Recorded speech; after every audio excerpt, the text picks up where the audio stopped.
제54대 총학생회 후보자 간담회 및 토론회가 열렸습니다. 그 뜨거웠던 현장을 JBS 카메라에 담았습니다. 서울시립대 신문 내 사건에 대한 대학 언론사 운영위원회의 결과가 나왔습니다. JBS에서 취재해봤습니다. 서울시립대 신문 내 사건을 둘러싼 여러 쟁점들, JBS에서 심층 보도합니다. 여러분 안녕하십니까? 11월 다섯째 주 JBS 헤드라인의 김정우입니다. 이번 JBS 헤드라인 역시 학우 여러분들의 알 권리를 위한 보도 프로그램으로서 맡은 바를 이행하였습니다.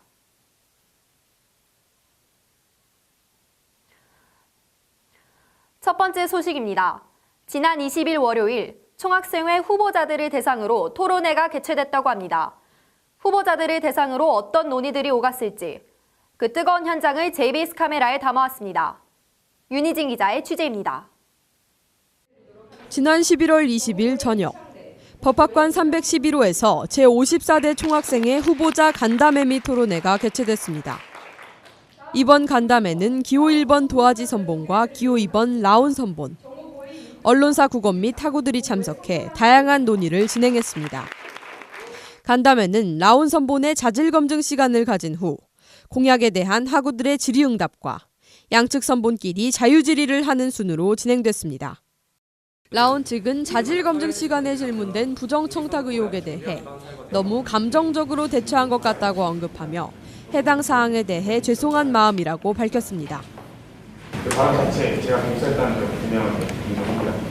당시 통관위와의 논의 과정에서 출마 기회가 합하자는 생각에 제가 너무 감정적으로 대처했던 것 같습니다. 다만 이 자리에서 말씀드리겠습니다.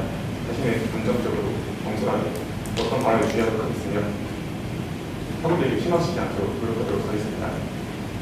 오랜 기간 준비해왔습니다. 오늘부터 부모와 함께 나가고 많은 거 안 나왔습니다. 이런 상황에서 출마 기회를 합하자는 생각에 제가 너무 경솔했습니다. 이 자리에서 학우분들 그리고 통관위원님께 다시 한번 사과 말씀드립니다. 또한 구 후보 성명안의 학기 미충족 문제와 관련한 질문에 대해서는 행정법의 신뢰 보호 원칙, 민법의 신의 성실의 원칙과 더불어 총학생회가 입 후보자의 자격을 결정할 수 있다는 판례를 언급하며 본 선보는 대의원회를 통해 합당하게 입 후보했음을 밝혔습니다.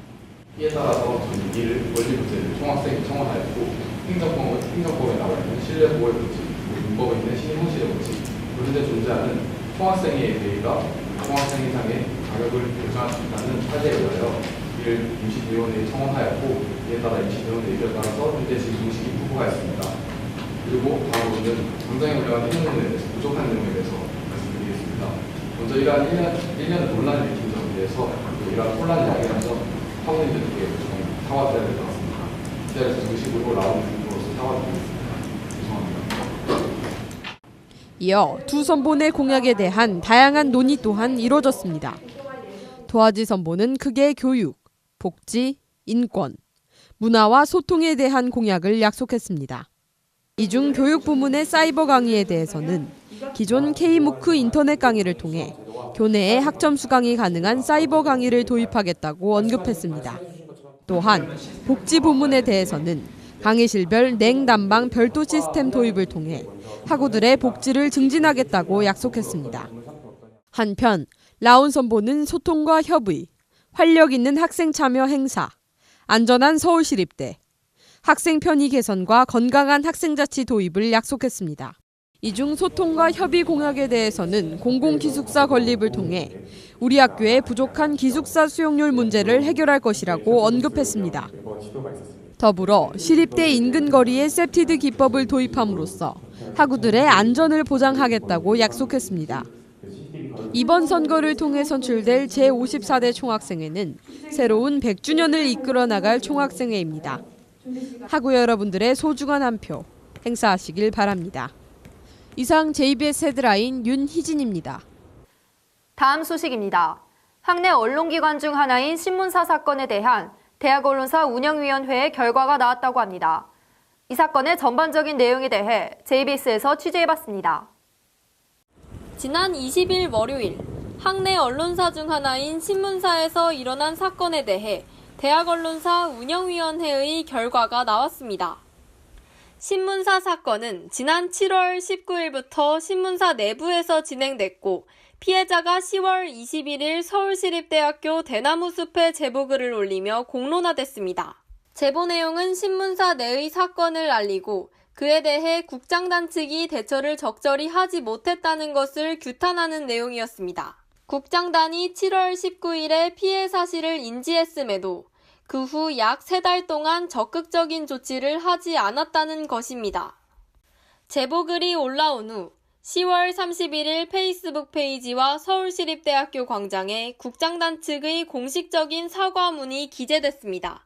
자신들의 대처에 대한 객관적 조사와 판단을 위해 학생처에 본 사건의 조사를 요청하고 신문 발행을 일시 중단하겠다는 것이었습니다.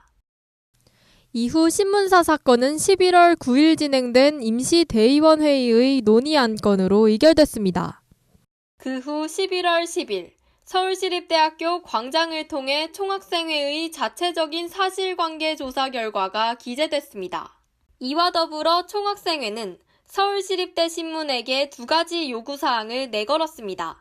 서울시립대 신문 국장단의 사퇴와 서울시립대 신문 주간 및 간사의 공식적 입장, 그리고 해명을 요구하는 것이었습니다. 한편 이 사건과 관련해 11월 20일 대학언론사 운영위원회가 열렸습니다.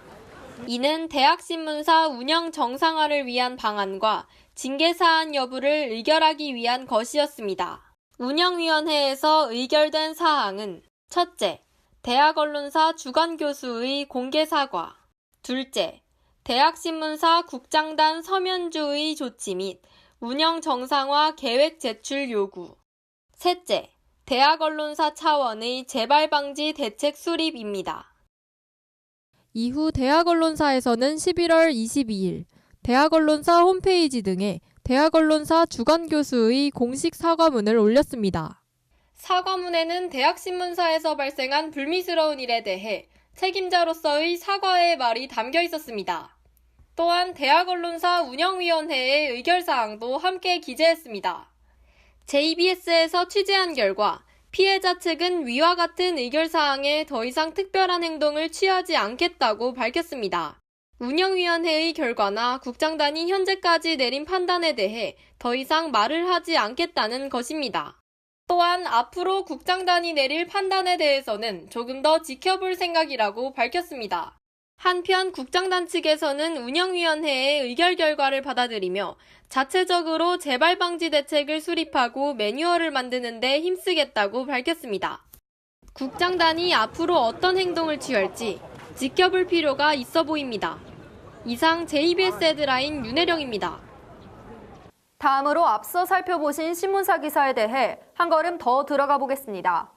JBS에서는 신문사 사건에 대한 쟁점을 모아봤습니다. 그럼 화면 함께 보시겠습니다. 표면상 종지부를 찍어가는 신문사 사건에 대해 심층 취재해봤습니다. 앞서 언급했듯 이 사건은 지난 7월 19일부터 내부적으로 진행됐고 10월 21일 서울시립대학교 페이스북 페이지 대나무숲에 제보글이 올라오며 공론화된 바 있습니다. JBS에서는 이 시기부터 운영위원회 결과가 나온 지난 한 달간 진행된 신문사 사건과 관련해 논란이 됐거나 정리해야 할 점을 취재해봤습니다. 첫째, 본 사건에서 사용하는 용어와 관련된 문제입니다. 이는 신문사 내의 사건을 어떻게 정의 내려야 할지에 대한 논의입니다. 본 사건에 성추행이라는 표현을 사용하는 것이 옳은지 취재해봤습니다. 우리 대학 법학전문대학원 모 교수에게 자문을 구한 결과 추행은 형법 제298조, 제299조, 성폭력 범죄의 처벌 등에 관한 특례법 제6조, 제7조, 제10조, 제11조 등에서 규정하고 있는 범죄로서 강간, 유사강간에는 이르지 않았지만 폭행이나 협박으로 성적인 접촉 등의 행위를 한 것을 가리킵니다. 따라서 JBS에서는 본 사건에 대해 가해자가 폭행이나 협박으로 성적인 접촉을 한 것은 아니나 피해자가 가해자로부터 느낀 성적 굴욕감 등이 성희롱의 일부 정의와 맞닿는 부분이 많다고 봐 성희롱 유사 사건이라 언급함을 밝힙니다. 둘째, 가해자와 피해자에 대한 조치 논의입니다. 해당 사건에 따른 국장단의 조치에 대해 피해자와 국장단 측의 의견을 들어봤습니다. 우선 피해자는 9월 4일 단체 대화방을 나간 뒤 9월 6일이 돼서야 국장단에게 처음으로 연락이 왔던 부분에 대해 늦은 대처라며 비판하는 태도를 보였습니다. 이에 대해 국장단 측에서는 당시 국장단이 알지 못한 내용이 있었고 피해자가 국장단에 대해 안 좋은 감정을 비췄기 때문에 직접 연락하기 예민해 조심스러웠다고 밝혔습니다. 이어 4일에는 가해자와 동료 기자, 간사님을 만나 사태 파악 및 가해자의 자진 사퇴라는 조치를 취했고 부국장이 피해자의 동료 기자에게 피해자와 직접 만나 얘기하고 싶다는 것을 나타냈다고 밝혔습니다. 또한 다음날 얘기가 전해졌는지에 대한 답이 없어 6일에 직접 문자해 개인적인 미안함을 밝혔고 만나서 얘기하자고 한 점을 드러냈습니다. 그러나 피해자는 당시 본인에게 직접적인 연락 한 번 없이 정 기자를 통해 피해자에게 연락을 취할 수 있겠다고 판단해 연락을 하지 않았다는 말은 납득이 되지 않는다고 밝혔습니다. 이후 가해자에 대한 조치는 상담센터를 통해 이뤄졌으며 1차적으로 피해자와 합의를 통해 성교육과 봉사 등의 처벌을 받았습니다. 셋째, 공론화 관련 쟁점입니다. 총학생회 자체 사실관계 조사에 대한 국장단 측과 피해자 측의 의견을 살펴본 결과 신문사 측의 공개 사과가 이뤄지지 않은 점에서 의견이 엇갈리는 모습을 보였습니다. 먼저 피해자 측의 입장은 이렇습니다. 피해자와 가해자는 서로 가해자가 받을 처벌에 대해 합의했다. 양측 모두 피해자가 이 사건을 공론화할 가능성이 분명히 있음을 알고 있었다. 또한 사건이 공론화됐을 시에 가해자가 받을 처벌에 대한 합의를 깨트릴 수 있다는 것도 서로 알고 있었다고 밝혔습니다. 즉 공론화하지 말자는 것이 양측 합의 내용에 포함돼 있지 않다는 것입니다.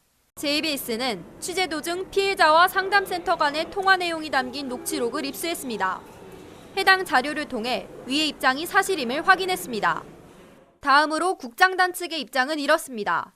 국장단 측은 공론화된 글을 게시할 경우 가해자와 피해자 간의 합의가 깨질 수 있으므로 제3자 된 입장으로 게시하지 못했다는 것입니다.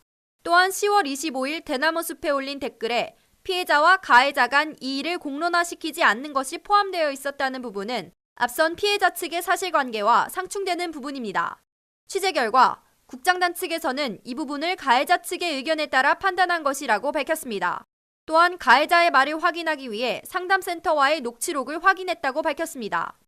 확인해본 결과 상담센터 측에서 가해자에게 공론화할 시 가해자와 피해자 간의 합의가 깨질 수 있다고 언급함을 알 수 있었습니다. 이에 가해자 측에서는 공론화하면 안 된다고 이해했다는 것입니다. 또한 피해자 입장에서 공론화됐을 시에 가해자가 받을 처벌에 대한 합의를 깨트릴 수 있다는 것도 서로 알고 있었다는 부분을 통해서도 공론화할 경우 합의가 깨진다는 것이 명시가 돼 있다.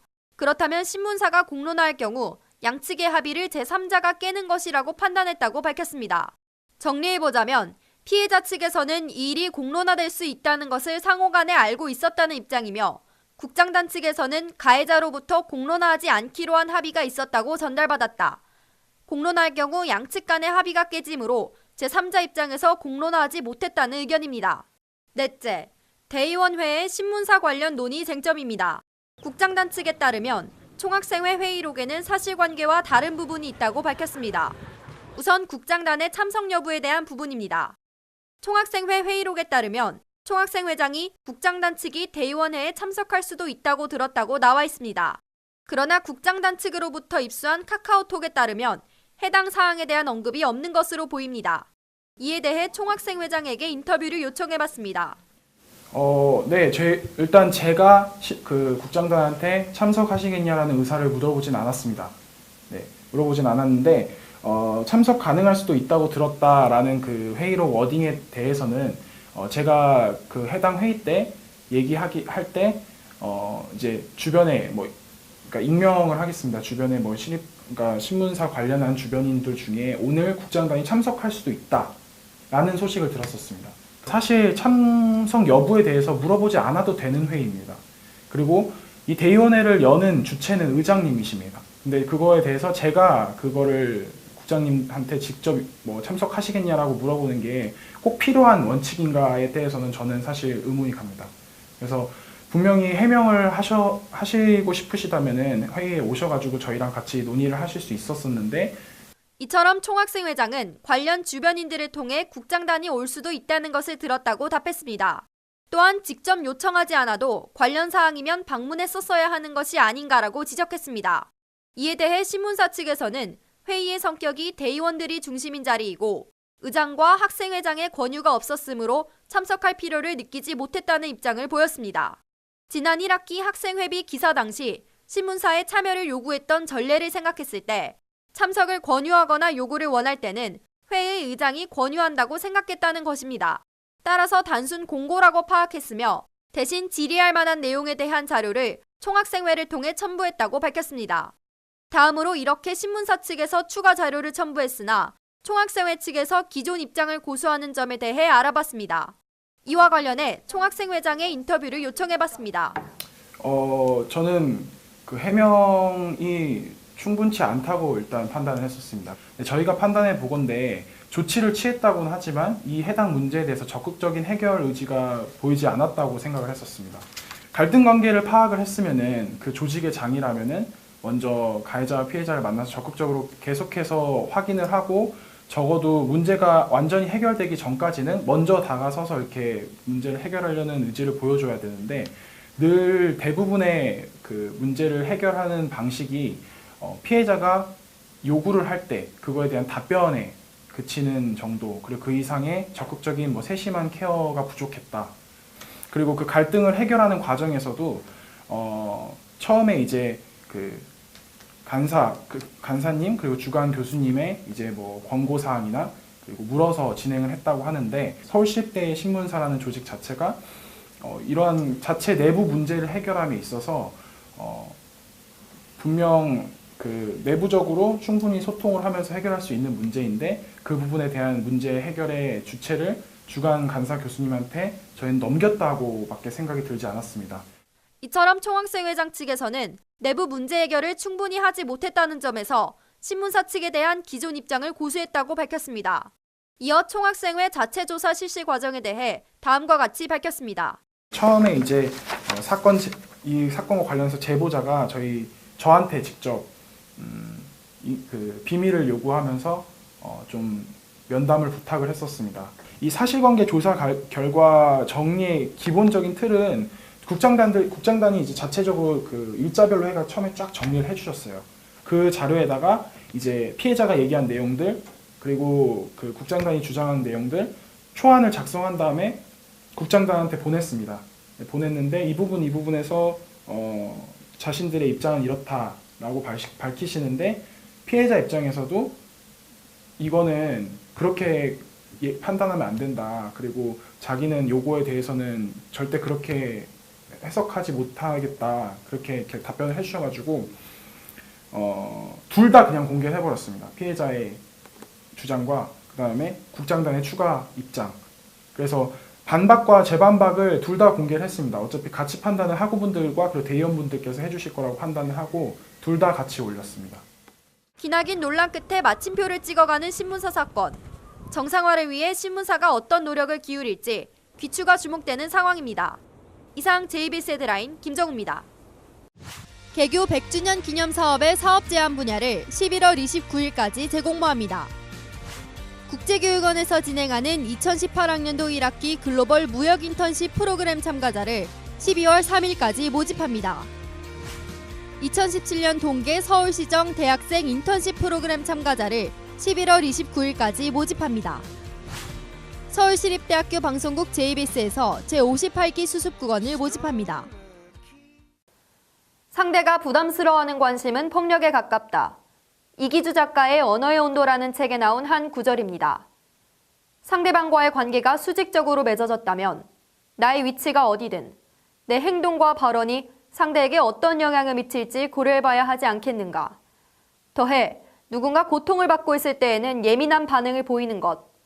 그것이 책임자의 마땅한 태도가 아닌가.